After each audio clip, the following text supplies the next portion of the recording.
Bye, Bakugo this is snarled, part his red 8. eyes I'm narrowed going with to be contempt. finding a The dragon first today. explosion caught Izuku Don't care across how the many cheek, videos it sending him takes, I'm sprawling to going the to floor. find a fucking His ears rang, dragon. and the searing pain made his eyes water.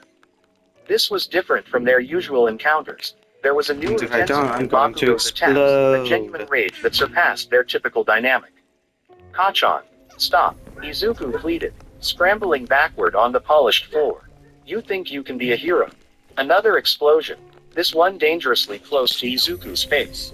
Heroes aren't weak. They aren't pathetic. And they sure as hell aren't quirkless nobodies. Quote. The next blast caught Izuku in the stomach, knocking the wind from his lungs. As he gasped for air, he saw Bakugo raise his hand for another attack, one that wouldn't pull its punch. Something shifted inside Izuku then. Not anger, not fear, but a desperate, overwhelming need for protection. For justice. For someone to help him when no one else would. Please, someone, anyone, help me. The air around them suddenly grew heavy, charged with an energy Izuku had never felt before. A strange circle of light appeared on the floor beneath Right, I him, need intricate pattern. shulker shells. RNS That's all I spiraling need. outward like a magic signal from one of his fantasy manga. Golden light shot upward in a blinding column, forcing Bakugo and his friends to shield their eyes. What the hell? Bakugo shouted, backing away from the phenomenon. Within the pillar of light, a silhouette formed, distinctly female, armored, and radiating power. As the light faded, a woman stood between Izuku and his attackers. Her scarlet hair fell to her waist, and she wore a gleaming breastplate emblazoned with a strange emblem. Most striking were her eyes, fierce, determined, and scanning the situation with practiced efficiency. Who dares attack an unarmed opponent? Her voice carried authority that silenced even Bakugo. 3 against 1. Such cowardice is unforgivable. Izuku stared in disbelief. The woman before him was unmistakable, Urza Scarlet. The Titania of Fairy Tale, a character from an anime he'd watched countless times. Yet here she stood, impossibly real, her armor gleaming under the fluorescent lights of his school hallway. Fucker you, Bakugo demanded, recovering from his surprise. His palms crackled with ready explosions. This isn't your business, costume freak. Urza's expression darkened. When I see injustice, I make it my business. In a flash of golden light, her standard armor transformed into her Heaven's Wheel configuration, dozens of swords materializing in the air around her. Stand down. I'm stealing Now, all of Bakugo's friends bolted your immediately, hay, their your footsteps wheat. echoing down the corridor as they fled. But Katsuki himself stood his ground, though Izuku could see the uncertainty in his eyes. You think some cosplay trick scares me? Bakugo snarled, though his voice lacked its usual confidence. This is no trick, Urza replied calmly, directing one of her blades to hover inches from Bakugo's throat. And I am no illusion. Leave this boy alone, or face the consequences. For a tense moment, Izuku thought Bakugo might actually attack. Then, with a frustrated growl, his childhood friend backed away. Whatever. This isn't worth my time. He shot Izuku a venomous glare. This isn't over, Deku. And next time, your girlfriend won't be around to save you. As Bakugo stormed off, Izuku remained frozen on the floor, unable to process what had just happened. Urza turned to him, her armor dissolving back to her standard Heart Cruise breastplate in another flash of light. Are you injured? She asked, extending a gauntleted hand to help him up. Izuku accepted her hand mechanically, his mind racing. You're Urza Scarlet. From Fairy Tale. But that's impossible. You're not real. You're an anime character. Quote. Urza frowned, looking around the school hallway with evident confusion. I was in the middle of a mission with my guild when I felt a strange pulling sensation. Then I was here. Her eyes narrowed. This place is unfamiliar to me. What world is this? World. This is Japan. Earth. Izuku's voice cracked. You're from a manga. A story. You can't be real. I assure you, I am quite real. Urza replied, seeming mildly offended. Though I suspect dimensional magic may be at play, our guild has encountered such phenomena before. Before Izuku could respond, Urza's form began to shimmer, becoming translucent. She looked at her fading hands with alarm. It seems I cannot maintain my presence here for long, she observed. Young man, what is your name? I Izuku. Izuku Midoriya. Izuku Midoriya. She repeated, her voice growing distant as her form continued to fade. It seems our fates are now connected. Should you need me again, I believe you need only call. With those words, she vanished completely, leaving Izuku alone in the hallway with no evidence of her existence save for a faint trace of magic in the air in his racing heart. Did that really just happen? He whispered to himself, staring at his trembling hands. For the first time in his life, he wondered I'm if he might taking on have a this quirk ship. after all, one that had waited 14 years to reveal itself. Izuku I don't couldn't care what focus y'all on saying, anything for the I'm taking remainder of on the this day. ship. He walked home in a daze, replaying the encounter in his mind. Had he imagined it all? Some stress-induced hallucination brought on by Bakugo's attack. But it had felt so real. Urza had felt real. Her armor cold against his skin when she'd helped him up, her presence undeniable. As he approached his apartment building, Izuku made a decision. He needed to test this. Whatever this was, somewhere private. The small beach park nearby had become a dumping ground over the years, and few people ventured there anymore. It would provide the solitude he needed. Dagoba Municipal Beach Park greeted him with its familiar landscape of discarded appliances and trash heaps. The setting sun painted the garbage in hues of orange and gold, almost making the place look beautiful despite its state of neglect. Izuku picked his way through the debris until he found a relatively clear spot near the shoreline. Okay, he muttered to himself, closing his eyes. How did I do it before? I was desperate, scared. He concentrated, trying to recapture the feeling of urgent need that had preceded Urza's appearance. Nothing happened. Izuku tried again, picturing Urza clearly in his mind, remembering every detail of her armor, her scarlet hair, her commanding presence. Still nothing. Come on, he pleaded, frustration building. Please work. Please be real. After 20 minutes of increasingly desperate attempts, Izuku sat heavily on an abandoned refrigerator, head in his hands. Maybe he had imagined it after all. Maybe his desire to have a quirk, to be special, had finally broken something in his mind. The sound of footsteps on sand made him look up. His heart sank when he recognized the approaching figure as Katsuki Bakugo, expression thunderous. I knew I'd find you here, you nerd, Bakugo growled, stalking toward him with purpose. Now you're going to tell me exactly what that trick was back at school. Izuku stood quickly, putting distance between them. It wasn't a trick, Kachan. Bullshit. You paid some costume freak to scare me. Is that your plan now that you know you can't get into UA on your own merits? Bakugo's quirk activated, small explosions crackling in his palms. That's low, even for you. No, I think it might be my quirk, Izuku said, the words sounding strange even to his own ears. I think I summoned her. Bakugo's laugh was harsh. A quirk, you. After all these years, his expression shifted from mockery to rage. Don't lie to me, Deku. You were diagnosed quirkless. You're trying to make a fool out of me. He lunged forward, and Izuku barely managed to dodge the explosion aimed at his chest. Unlike at school, there was no one to intervene, no teachers who might hear the commotion.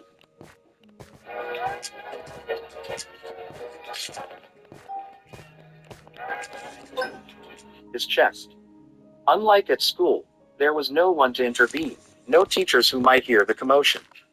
They were alone among the trash heaps, with only the distant sound of waves breaking against the shore.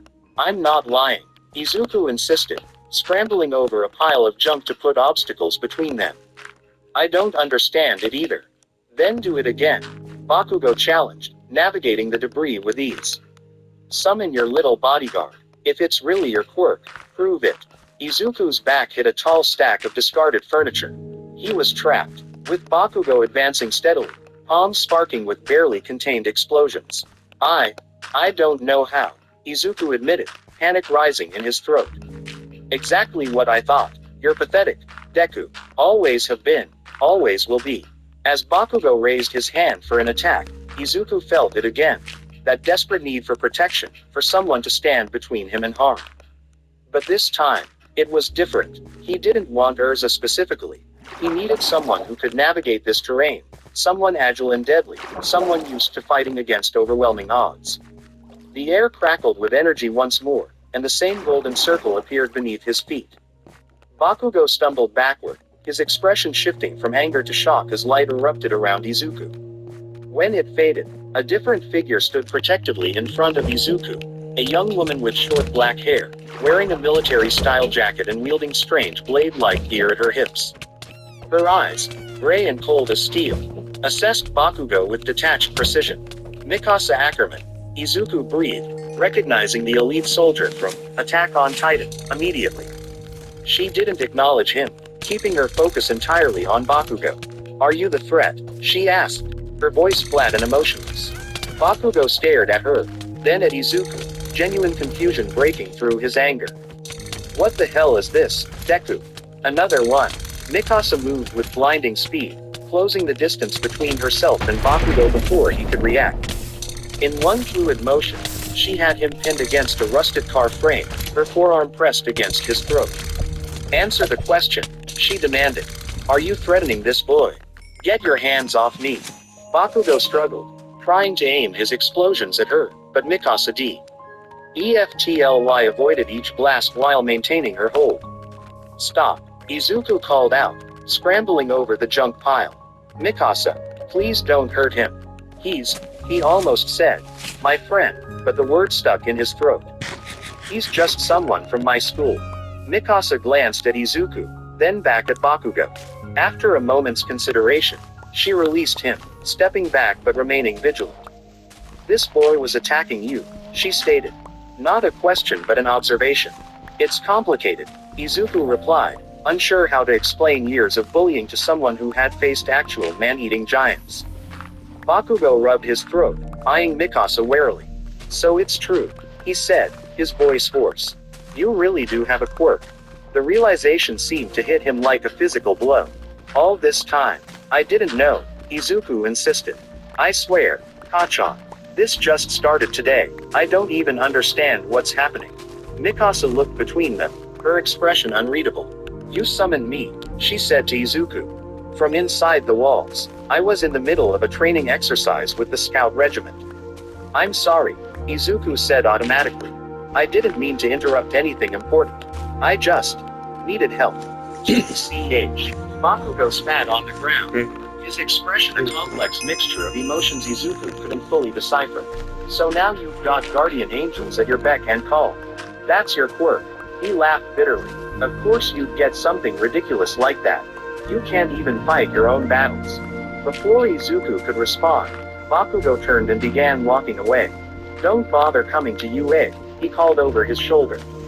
Even with a quirk, you're still useless, Deku. You'll never be a real hero if you have to hide behind others. They watched him leave in silence, Mikasa maintaining her defense. I'd stance until Bakugo was well out of sight.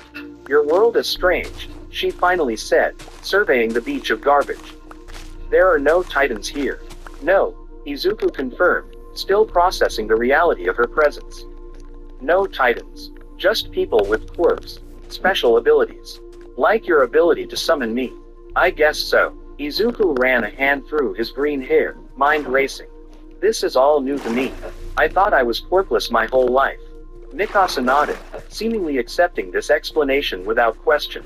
Soldiers in her world had to adapt quickly to bizarre situations. The boy who attacked you. Is he your enemy? Izuku hesitated. It's not that simple. Kachan. Bakugo. We grew up together. But when he developed his quirk and I didn't, things changed. I understand hierarchy, Mikasa replied. The strong prey on the weak. It's the natural order. Maybe in your world, Izuku said softly. But here, we have heroes who protect everyone, regardless of strength. That's what I've always wanted to be. Mikasa studied him with those penetrating gray eyes. You don't seem weak to me. Not if you can pull people across dimensions. Her words sent a warm feeling through Izuku's chest, the first genuine encouragement he'd received in years. Before he could respond, however, Mikasa's form began to shimmer just as Urza's had. It seems I cannot stay, she observed calmly. Wait, Izuku reached out instinctively. Will I be able to summon you again? And Urza, Mikasa's expression softened slightly. I believe so. Your voice reached across worlds to find me. I heard your call clearly, even if I don't understand how. She raised a hand in farewell as her body became increasingly transparent. Until next time, Izuku Midoriya. And then she was gone, leaving Izuku alone on the beach. The setting sun and a head full of impossible possibilities. That night, Izuku sat cross-legged on his bed, surrounded by notebooks filled with hero analysis and manga volumes featuring Urza and Mikasa.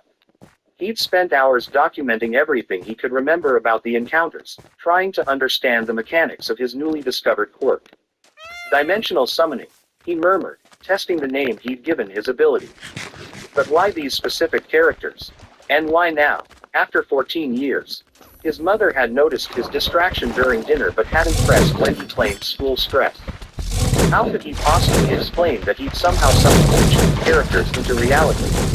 He needed more information, more testing, before involving anyone else.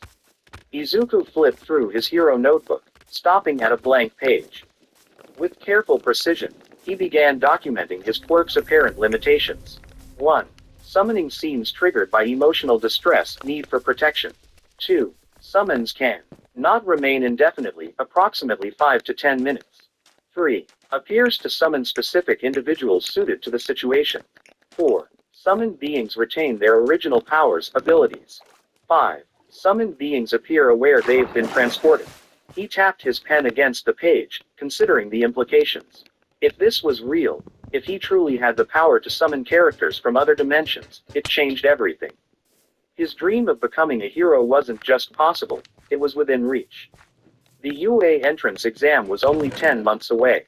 With proper training and control over his quirk, he might actually stand a chance. Izuku closed the notebook, a mix of excitement and trepidation swirling in his chest. Tomorrow, he would begin practicing in earnest. For now, he needed rest, and to process the reality that his life had irrevocably changed. The next few weeks passed in a blur of experimentation and discovery. Izuku spent every free moment at Dagoba Beach, hidden among the trash heaps, practicing his newfound ability. The first breakthrough came when he realized he didn't need to be in danger to activate his quirk. Strong intention and clear visualization were sufficient, though the process drained him considerably. Each successful summon left him exhausted, as if he'd run a marathon. His second discovery was equally significant. The range of characters he could summon seemed limited to those he knew well. Either from anime he'd watched or manga he'd read. Attempts to summon characters he'd only heard about failed consistently. Most importantly, he learned that building relationships with high-S summons made subsequent calls easier and more stable. Each time Urza or Mikasa appeared, they seemed more solid, more present, and could remain in his world for longer periods. Today, he was attempting something new, summoning both simultaneously. He stood in his now familiar spot on the beach, closed his eyes, and concentrated, picturing both warriors clearly in his mind. The golden circle appeared beneath his feet, larger than before, and split into two distinct patterns. Twin columns of light shot upward, materializing both Urza and Mikasa before him. Izuku, Urza acknowledged with a nod, seeming unsurprised by her summoning. Over their multiple encounters, she'd grown accustomed to being called to his world. You're practicing control. Good. Mikasa simply nodded in greeting, her eyes scanning their surroundings out of habit.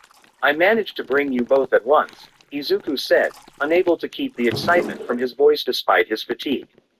That's progress. Indeed, Urza agreed. Though you look pale, this takes a toll on you. I'm fine, Izuku insisted, though he swayed slightly on his feet. I need to build my stamina if I'm going to pass the UA entrance exam. Mikasa raised an eyebrow. The military academy you mentioned. Not exactly military, but yes, the top hero school in Japan. Izuku sat on a nearby washing machine, catching his breath.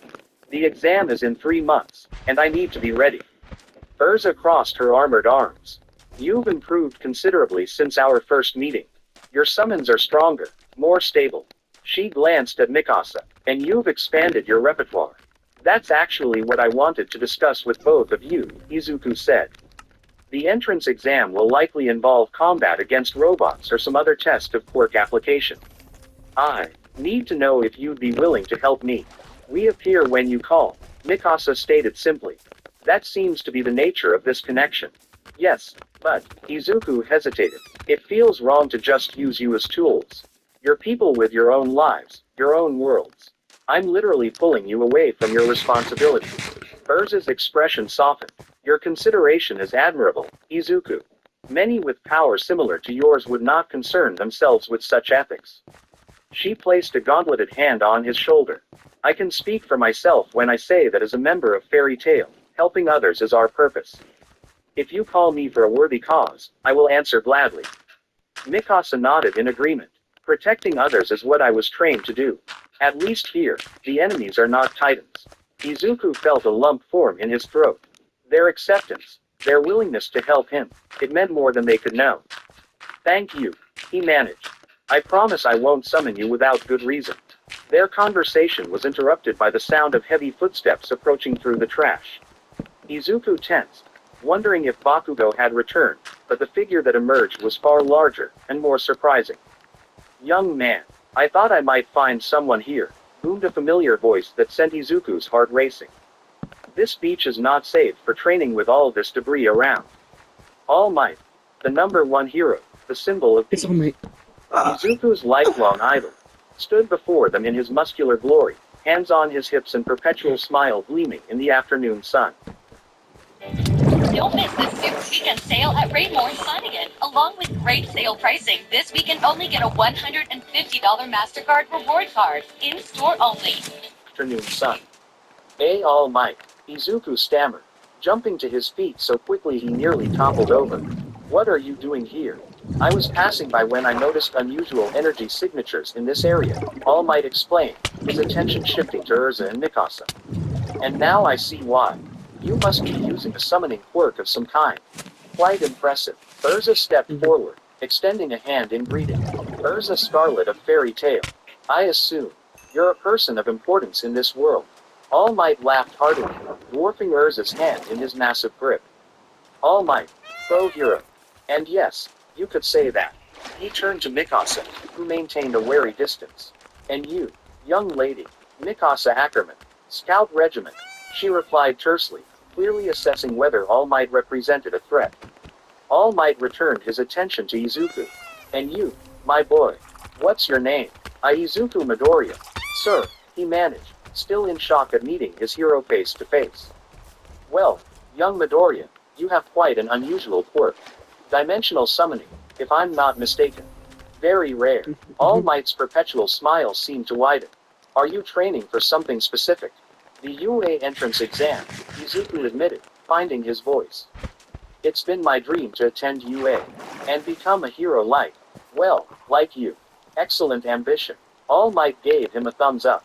Though I must say, this beach is hardly the ideal training ground. Look at all this trash. It's a safety hazard, not to mention an eyesore for the community. Izuku looked around at the mountains of garbage, seeing it through new eyes. You're right. I just came here because it was private. All Might stroked his chin thoughtfully. What if I proposed a challenge? Clean this beach before the entrance exam. It would build your physical strength, provide a public service, and GI. Pay you a proper space to practice your quirk. Clean the entire beach. Izuku echoed, taking in the vast expanse of discarded appliances, furniture, and assorted junk.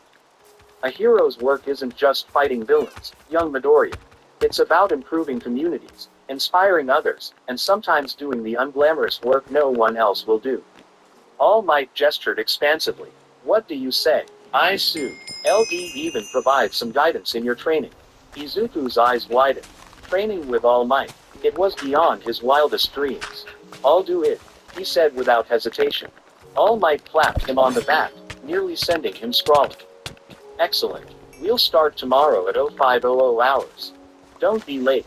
With that, the symbol of peace bounded away with his characteristic leap, leaving Izuku staring after him in disbelief.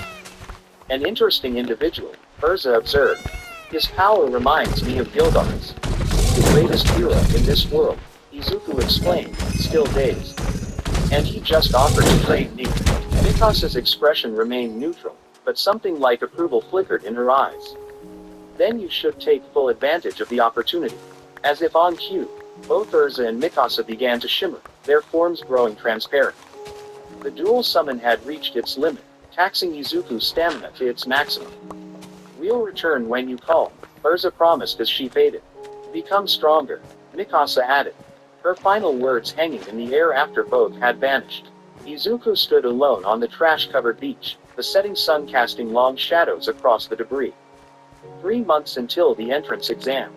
3 months to master his quirk, clean this beach, and train with all might.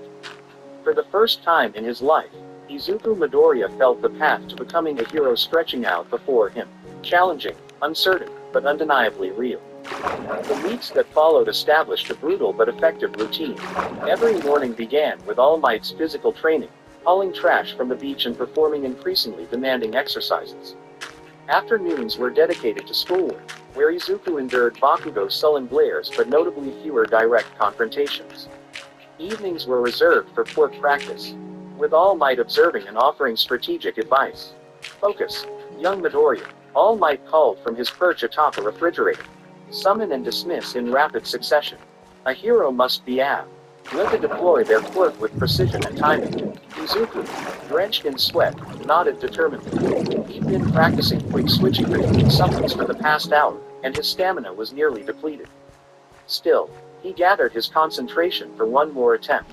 In a flash of golden light, Urza appeared, immediately followed by her dismissal and Mikasa's summoning. Another flash, and Mikasa W.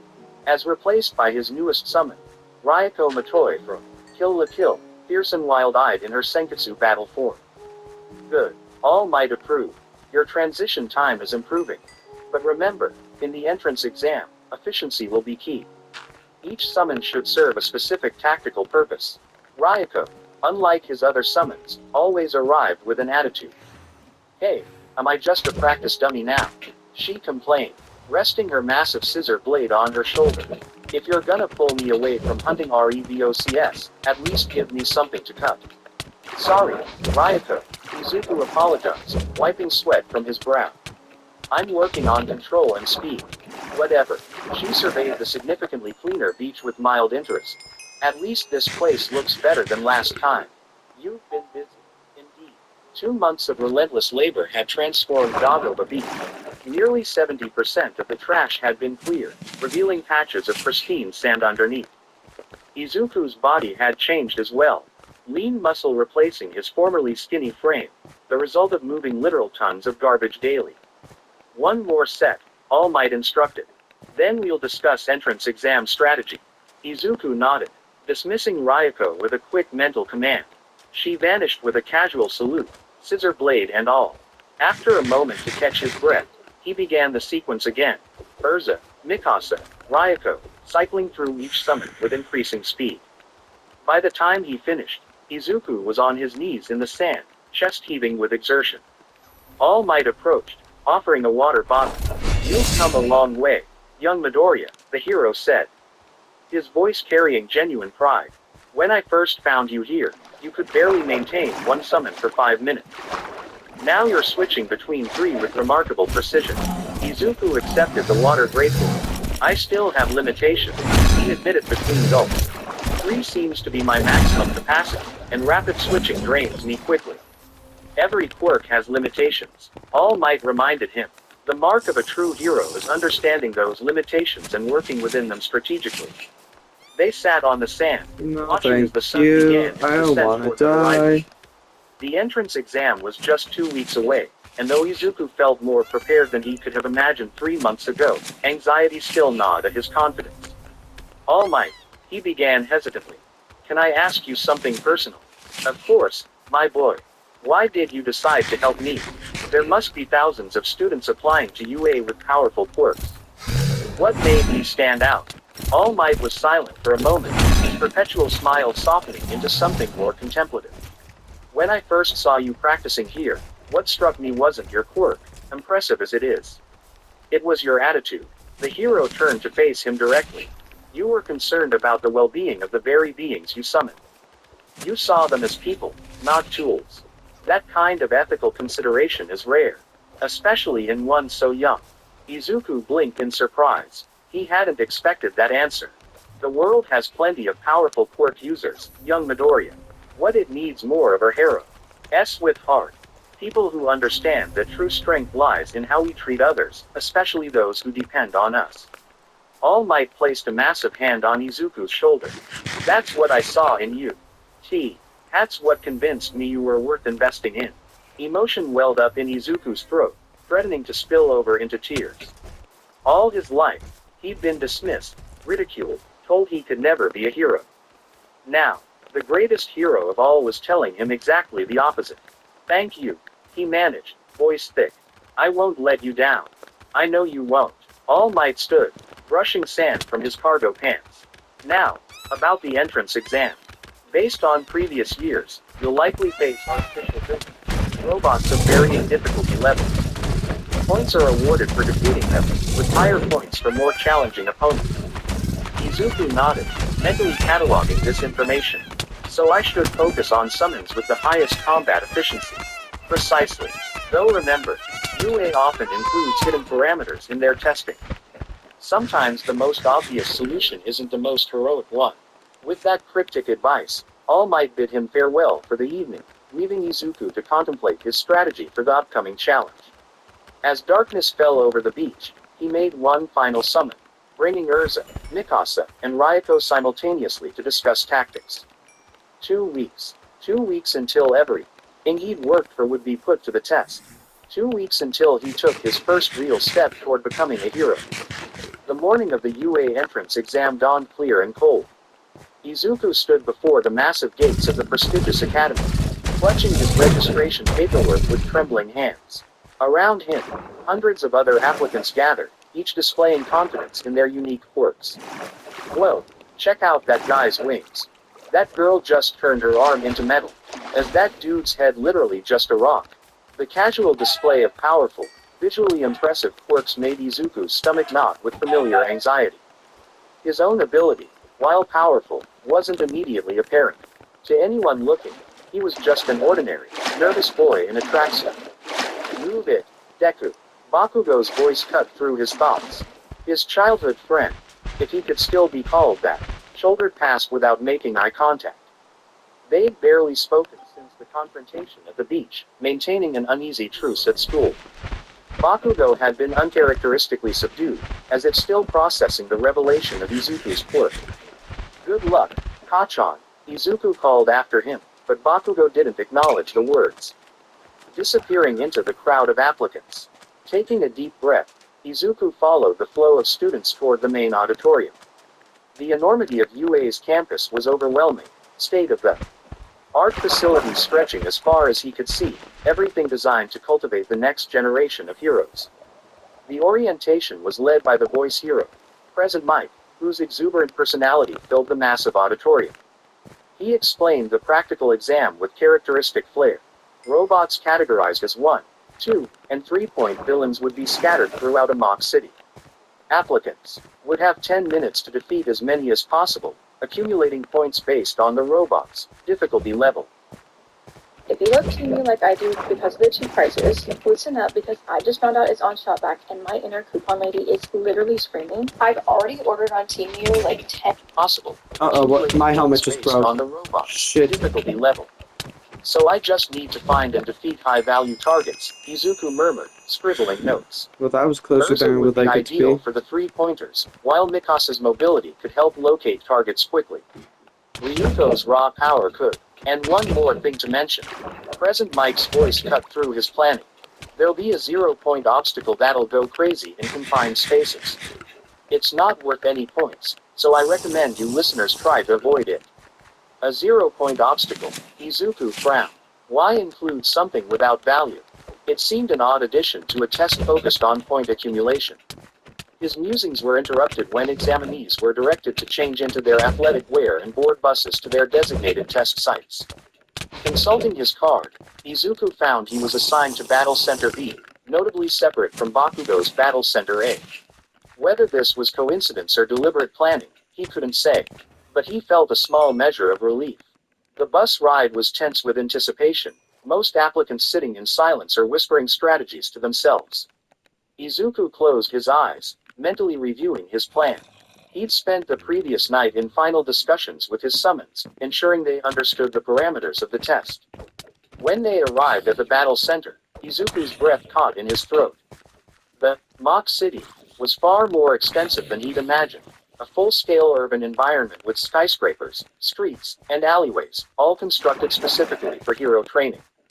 The cost must have been astronomical, a testament to UA's resources and prestige. As applicants gathered before the massive gate, Izuku took stock of his competition.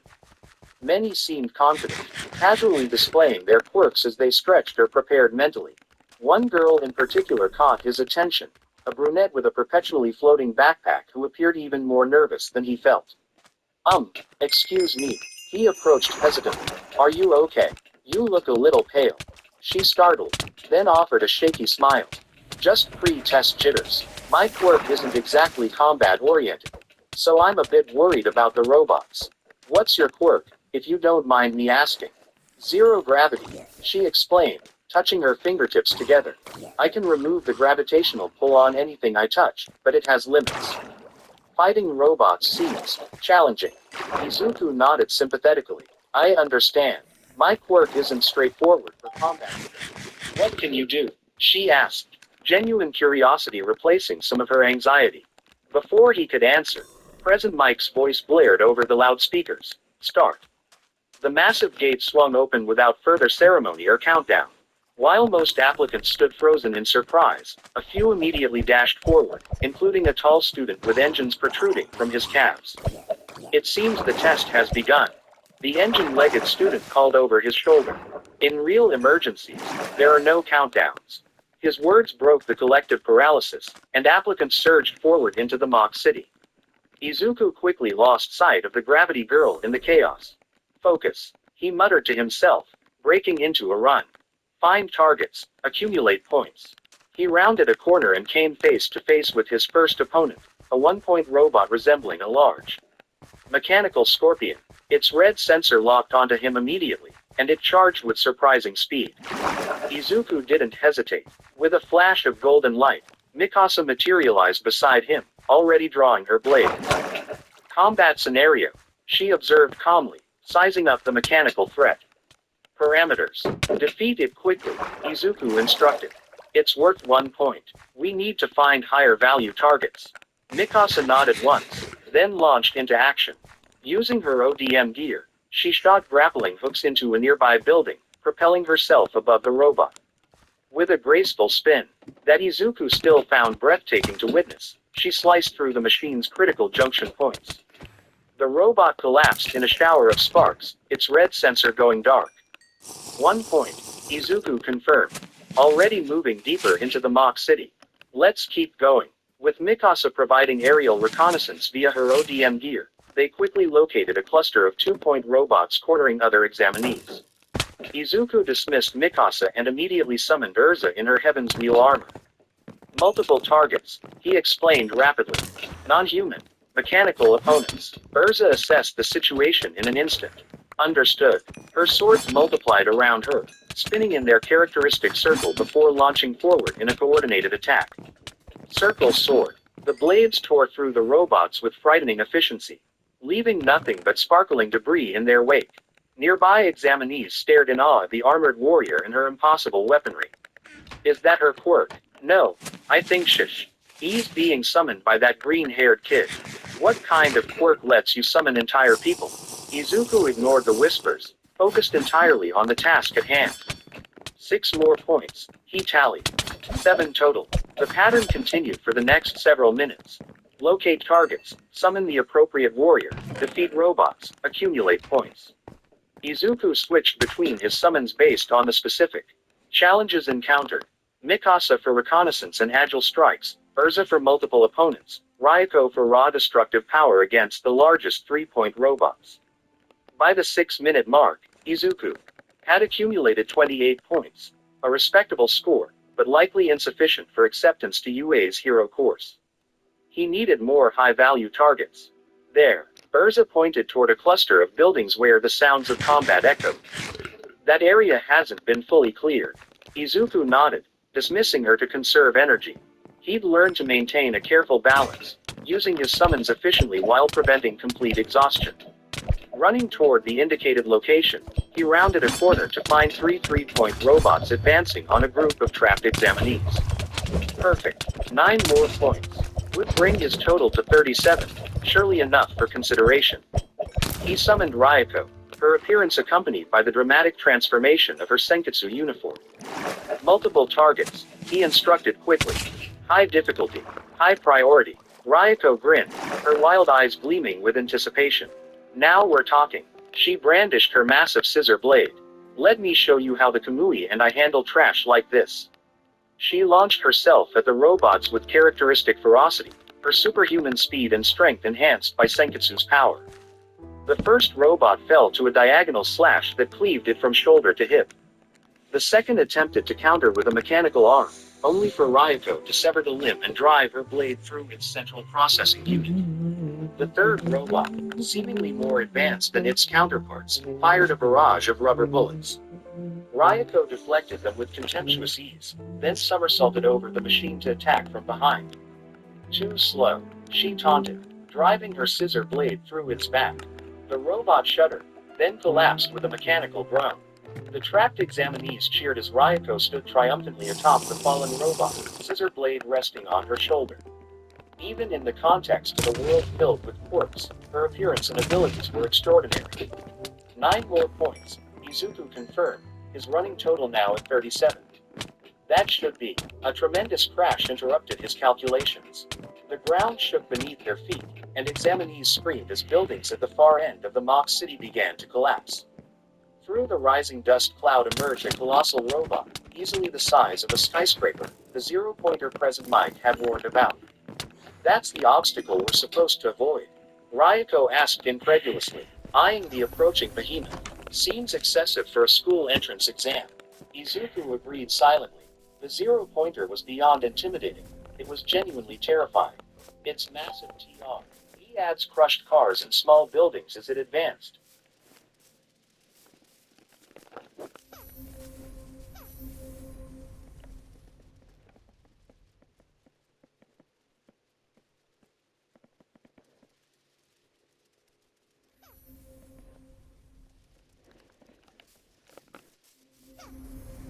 Sorry, I just had to check something. Do it now. Sprint sick.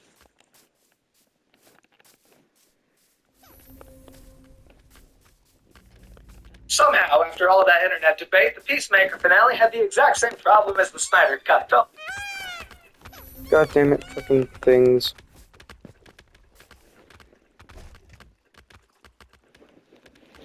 Okay, I'm sorry guys, but you gotta give me a minute, because things are happening.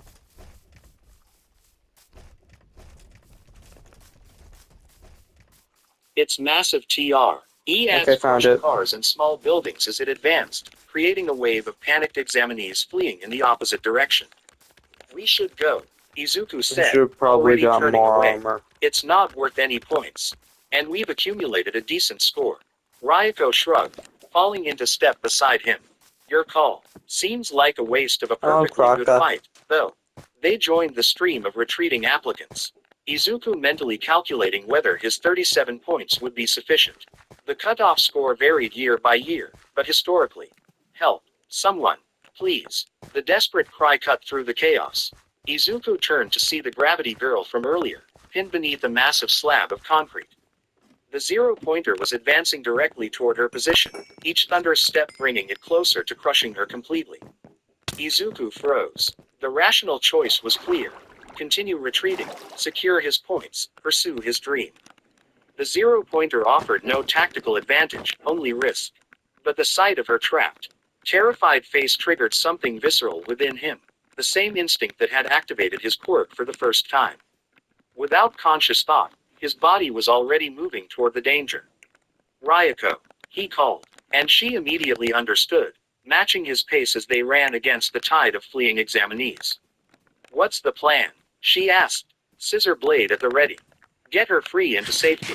Izuku replied, eyeing the approaching zero-pointer. I'll handle the robot. Ryoko raised an eyebrow but didn't question his judgment. As they reached the trapped girl, Ryoko effortlessly lifted the concrete slab, allowing her to scramble free. Can you walk? Izuku asked urgently. The girl nodded, wincing as she tested her injured leg. I think it's just bruised, not broken. Ryako, get her to safety. I need to summon someone else. As Ryako escorted the gravity girl away from danger, Izuku faced the advancing zero-pointer. The colossal robot towered above him, its red sensor focusing on his small form with mechanical indifference. Izuku closed his eyes briefly, centering himself. For this opponent, he needed someone with both immense power and the ability to target specific weaknesses. The golden circle appeared beneath his feet, and in a flash of light, Ryako was dismissed and replaced by Urza in her most powerful form, Armadura Fairy, the armor she researched. And for only the most dangerous opponents. That, Urza observed calmly, is quite large. 0-point obstacle, Izuku explained quickly. Not worth any points, but it's endangering other examinees. We need to disable it. Not necessarily destroy it. Urza nodded, analyzing the mechanical giant with practiced eye. I see weak points at its joints and what appears to be a central power core in its chest. A precise strike could immobilize it without complete destruction. Exactly what I was thinking, Izuku agreed. Can you target the knee joints first? If it can't advance, it can't threaten anyone else.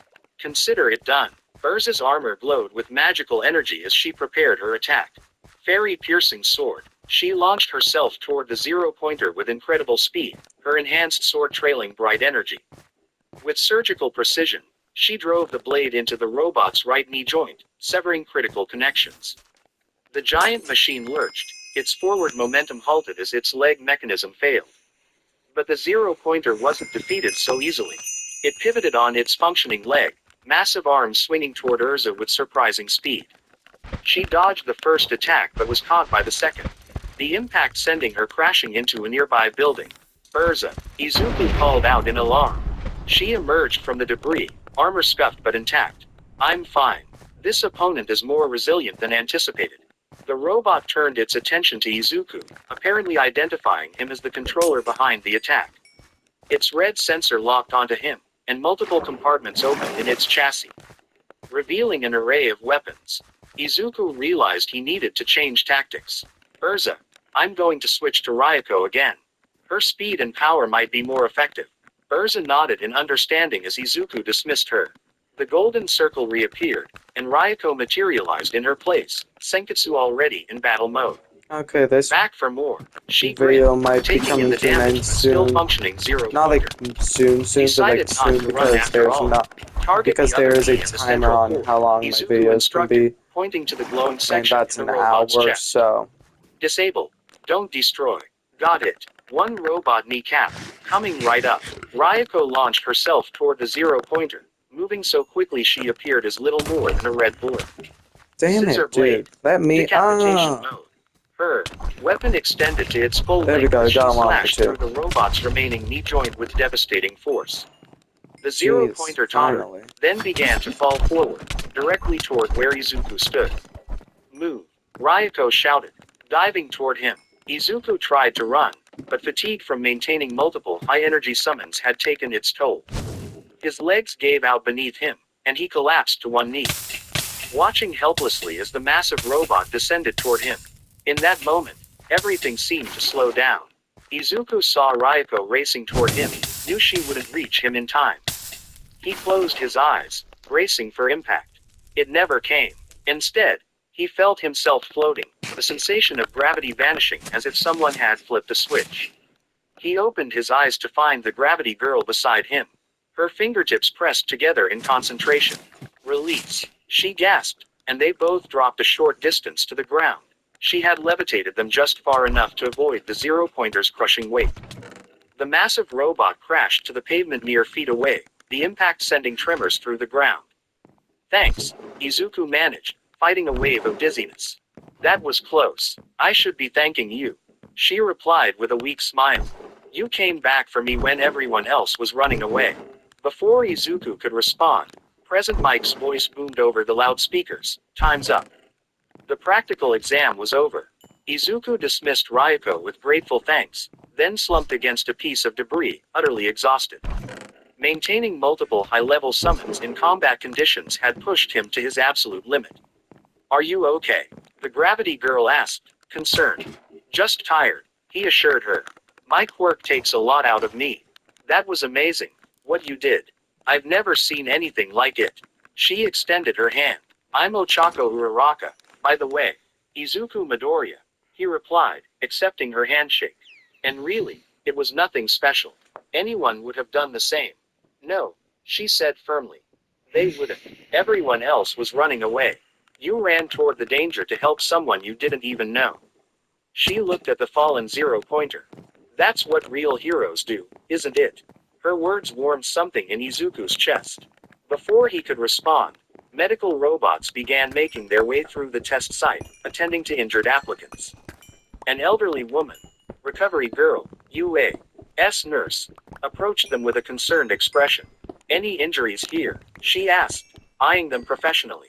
Just exhaustion, Izuku admitted. And I think Uraraka might have bruised her leg.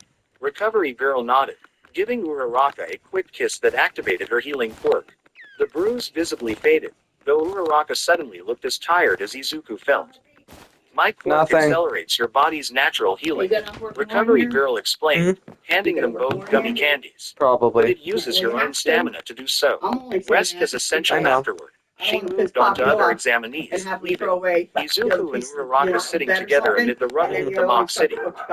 Do you think you've scored enough points? Uraraka I know. asked after a moment. I had 37 before the zero-pointer, Izuku replied. I hope it's enough.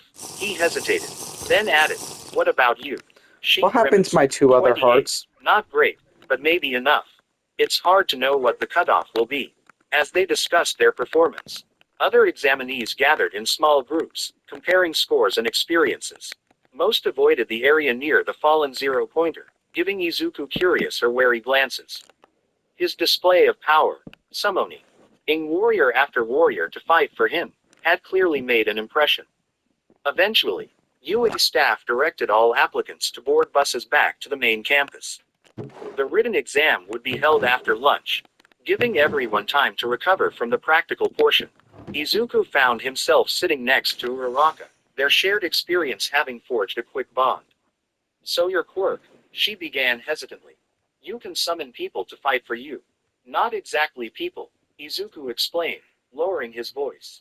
They're characters from other dimensions, anime and manga worlds, specifically. Somehow, my quirk allows me to bring them into our reality temporarily. Uraraka's eyes widened. That's incredible, and they all have their own powers and abilities. Izuku nodded, exactly as they appear in their original stories. The woman in armor was Urza Scarlet from Fairy Tail, and the one with the scissor blade was Ryuko Matoi from Kill la Kill. I've seen those shows, Uraraka explained. That's why they look familiar. But how do you control which one appears? It's a combination of intention and visualization, Izuku explained. I picture who I need based on the situation, and my quirk responds accordingly. Though it's limited to characters I know well, I can't summon someone I've only heard about or seen briefly. Their conversation continued as the bus returned to campus, Uraraka's Genya. Interest helping Izuku overcome his usual reticence about his quirk. By the time they arrived for the written exam, he felt considerably more relaxed, a stark contrast to his anxiety that morning. The written portion proved far less dramatic than the practical test, consisting of academic subjects mixed with hero-specific ethical scenarios. Izuku found it challenging but manageable, particularly the sections on quirk law and hero regulations, which he'd studied extensively. When the day finally concluded, applicants filed out of UA's opposing gates, many already making plans to celebrate or commiserate together. Izuku found himself walking beside Uraraka again, both exhausted but relieved to have completed the rigorous testing. Okay, 80% off of comfort right now? You guys have been high fees, but they just seem a little too expensive right now. The rigorous testing. So now we wait. She sighed, stretching her arms above her head. Okay, guys, I'm gonna be making part 8, part 2 The longest week of our lives. after this.